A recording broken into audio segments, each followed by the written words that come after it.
Chapter 132, An Old Friend. Let us now return to the rattlesnake, whom we left in the act of flying from the pursuit which she knew would be undertaken in respect to her by the Resurrection Man. Having bade farewell to Mrs. Chichester at Cambridge Heath, Margaret Flathers, with her well-filled bag under her arm, hastened along the road leading to Hackney. She cared not which direction she pursued, provided she placed a considerable distance between herself and London. For so terrible was the dread under which she labored from her knowledge of the desperate character and profound cunning of the Resurrection Man, that she conceived it to be impossible for her to be safe so long as she was within even a wide circuit of the great metropolis. Having passed through Hackney, she speedily left the main road and struck at random across the fields, careful only to pursue a course which she felt convinced must remove her further and further from London. Unwearied for 2 long hours did she hurry on her way until she fell, overcome with weariness, beneath a large tree, whose gigantic leafless boughs creaked ominously in the darkness overhead. The night was fearfully cold, the grass was damp, and the wind moaned gloomily through the trees. The rattlesnake was hungry and thirsty, but she had not food nor drink to satisfy the cravings of nature. In the solitude, without a light gleaming through the obscurity as a beacon of hospitality, she felt that her gold was then and there no better to her than the cold soil upon which she rested her weary limbs. At length, worn out by fatigue and want, she fell asleep. When she awoke, the sun was shining, but where was she? Close at hand burnt a blazing fire, fed with wood and turf, and sending up a dense smoke into the fine frosty air. To an iron rod fastened horizontally to 2 upright stakes was suspended a huge cauldron, the bubbling of which reached her ears, and the savor of whose contents was wafted most agreeably to her nostrils. Grouped around the fire and anxiously watching the culinary process were 2 women, 4 men, and a boy. Of the 2 men thus especially alluded to, the first was about 40 years of age and possessed a Herculean form. His countenance was weather-beaten and indicated the endurance of great hardship. Indeed, he had been abroad to far-off climes and had gone through privations of an almost incredible nature. He was, however, taciturn and reserved, and ever seemed brooding upon some secret grief or absorbing sentiment of a darker nature. Nevertheless, the little he had chosen to tell his present companions relative to his former history had obtained for him the name of the Traveler, and by no other appellation was he known amongst them. The other man was apparently verging towards 30, and although slight, he was well built and uncommonly active. His name will transpire presently. The elder of the 2 men was the other 2 men was a man of nearly 80 years of age. His hair was as white as the driven snow, and his bald head was protected from the cold wind by only a thin, faded green silk skull cap. His beard, as white as his hair, hung down over his breast and formed a strange contrast with his swarthy countenance and piercing black eyes, the fires of which were not dimmed with age. This individual was Zingary. The other male was Zingary's son, and was a fine, tall, handsome fellow of about 35, and with fine Roman features. The 2 women were also very discrepant in respect to age. One was nearly 60, her assumed name being Macha. The other was a pretty brunette with fine laughing eyes and brilliant teeth, and was the wife of Morcor, Zingary's son. Her name was Ava, and she was the mother of the boy before alluded to, who was between 8 and 9 years old. We have thought it as well to state all these particulars at once in order to avoid confusion, although the rattlesnake was not immediately aware of them.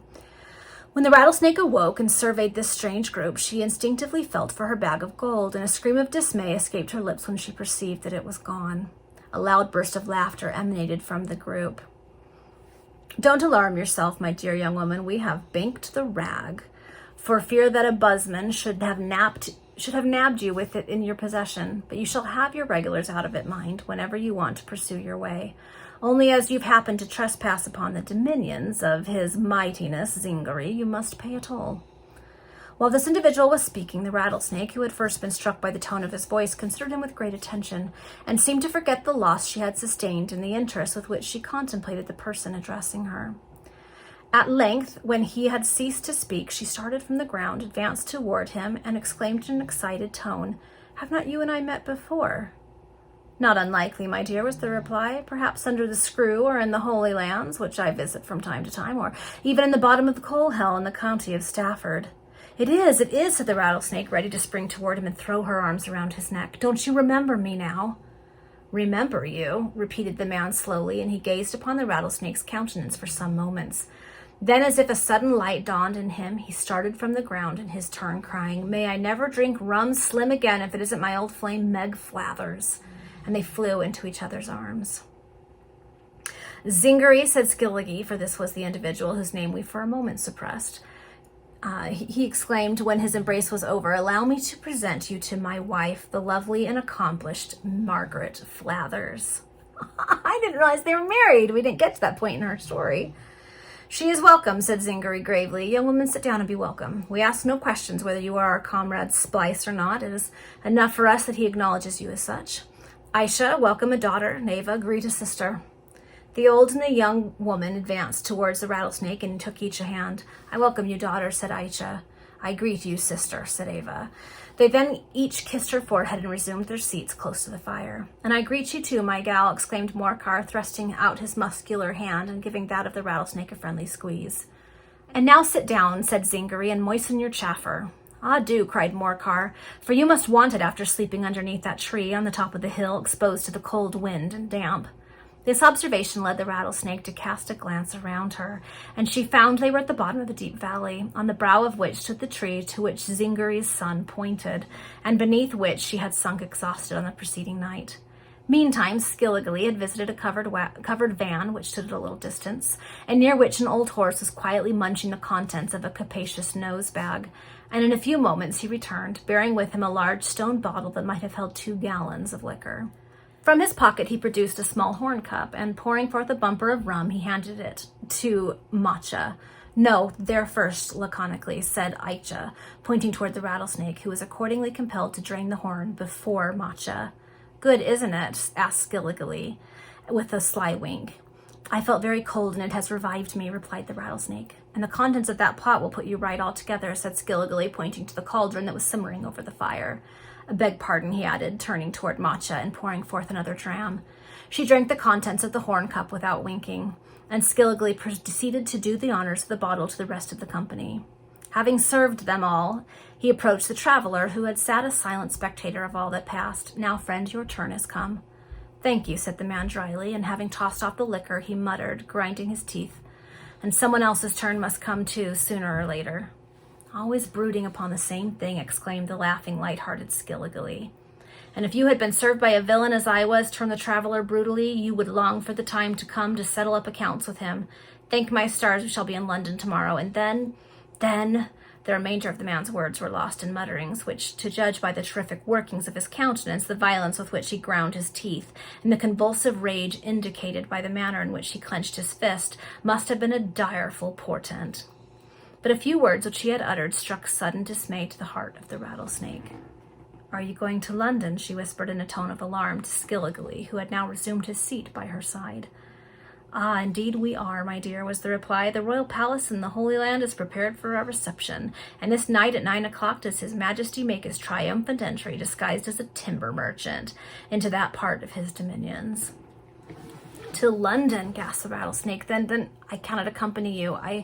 What have you to fear?" demanded Skilligalee. "Have you not me to defend you individually, and this group's protection to shield you generally?" No, returned Margaret Flathers. I will not return to London. I hate the place. I detest it. I abhor it. I am not even now as far from it as I could wish, not half." "Far from it," said Skilligalee with a merry laugh. "Why, you can almost hear the sound of the cabs and hackney coaches where we are now." "What?" cried Margaret. "How far are we from London? Tell me, speak." "When you are on the top of that place where I found you sleeping early this morning," answered Skilligalee, "you can see Hornsey Wood on the next hill about 2 miles off." "Then in spite of all my care last night, I must have gone a strange round," said Margaret, speaking rather to herself than to her companion. "Ah, I see how it is, Meg," observed Skilligalee. "You are in trouble with that gold. Well, never mind, old gal. So much the more reason for me to protect you. Now I tell you what it is, not all the buzzmen in London can find you out at our crib in the Holy Land, and you shall come along with us, and you shall keep indoors the whole time. We'll take care of you. What do you think of that?" "Skilligalee," whispered Margaret, "I'm not afraid of the police. They don't trouble themselves about me. But there's a certain man that seeks my life." "Oh, if that's all," interrupted her companion, "make yourself perfectly easy. You don't know yet what defenses and fortifications there are. A regiment of Swatties would never storm it or take it by surprise." "And you really think that I shall be safe?" asked the rattlesnake, hesitating, for these assurances of protection began to please her more than the idea of being compelled to wander alone about the country. "Think," cried Skilgully. "I don't think. I'm certain. Trust me, all will be right. Besides, do you not pay toll? Did you not pay your toll? And where can you find a more powerful protector than Zingari? You will see what he can do when we arrive at the palace in the Holy Land."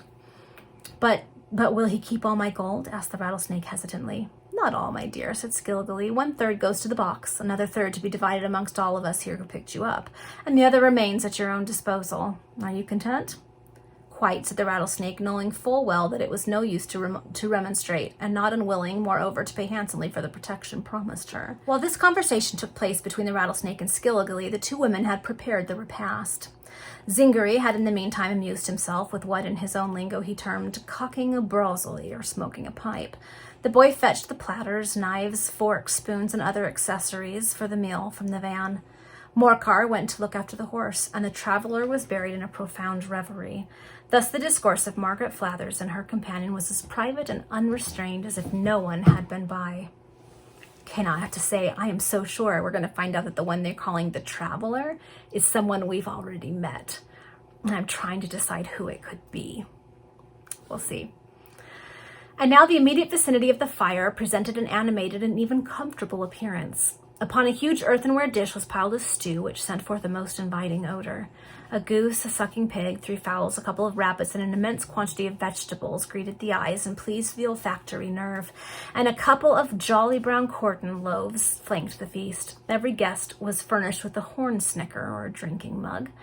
Salt, pepper, mustard were also provided to give a zest to the food. Then Skilgully paid another visit to the van, for he, it appeared, was butler in ordinary to Zingari, and returned laden with a second enormous bottle filled to the hung with the very best malt liquor that ever aided to immortalize Barclay and Perkins.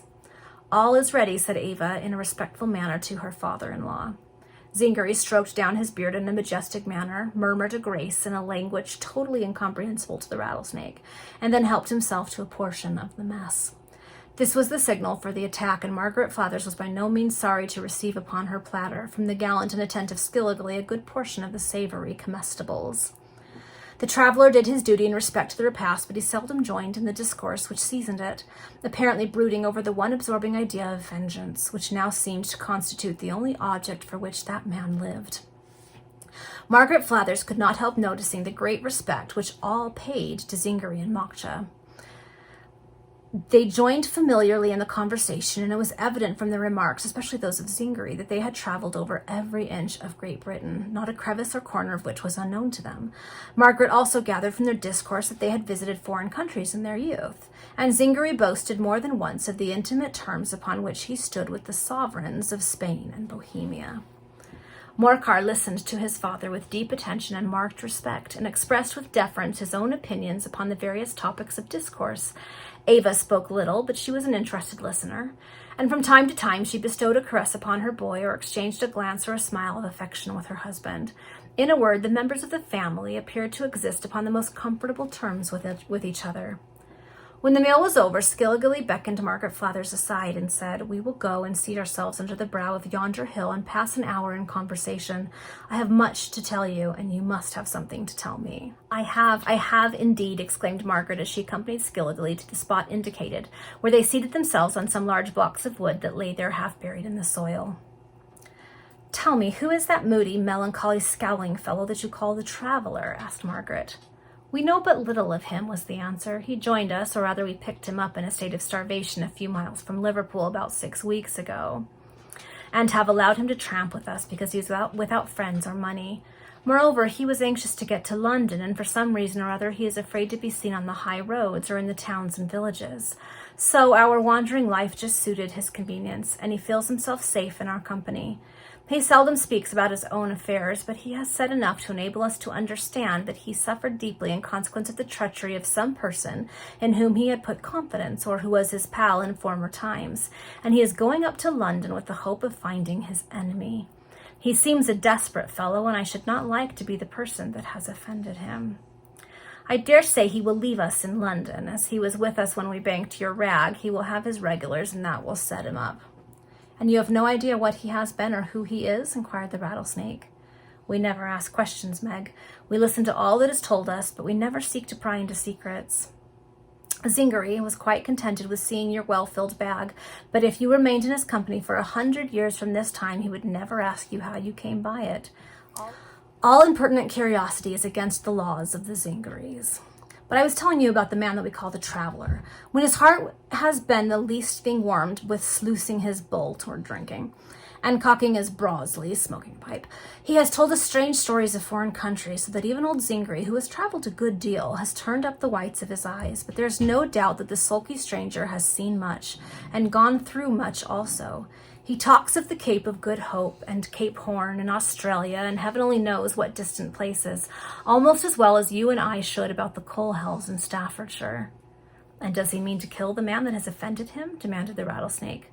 I'll warrant he does, was the answer. For all that he possessed in the world when we picked him up, nearly frozen to death in a pit where he had crept for shelter, all that he possessed besides his rags was a long dagger, which he calls a poniard. It is as bright as silver and so flexible that you can bend it double without breaking it. So determined is he to bury it some 6 inches into his enemy's heart that he wouldn't even sell it, it appears, when famished for a morsel of bread. He seems a desperate-looking fellow, observed the rattlesnake. I never heard of so terrible a man, except one, and hell doesn't contain a greater demon than that. But I will tell you all about that another time. You must answer me my questions first. Oh, of course, exclaimed Skilligally with a merry laugh, because you are the lady and I am the gentleman. What else do you want to know? Why are you going up to London? Zingari always does at this season of the year to meet the chiefs of the different districts and settle a good deal of business. But you will see all about it when once we get up into the Holy Land, that is, if you've made up your mind to go with us. I have, answered the rattlesnake. And now tell me all that has happened to you since we parted in that hurried manner. You know how. Well, I will, cried Skilligally, so listen attentively, as all storytellers say. Then clearing his throat with a loud hem, he commenced his narrative in the following manner. Okay, so now we're going to find out what happened with Skilligally and Margaret when they last left each other's company, which we'd started to kind of inch into when she was telling her history to the Resurrection Man, but we never got to it. And like I said, I am so sure the traveler is someone that we know, but I can't think of who it might be. And I'm wondering if the person he's after is the Resurrection Man, which maybe is going to take care of that threat. We're so close to the end of this that it all has to wrap up somehow or another. All right, we'll see you in the next chapter.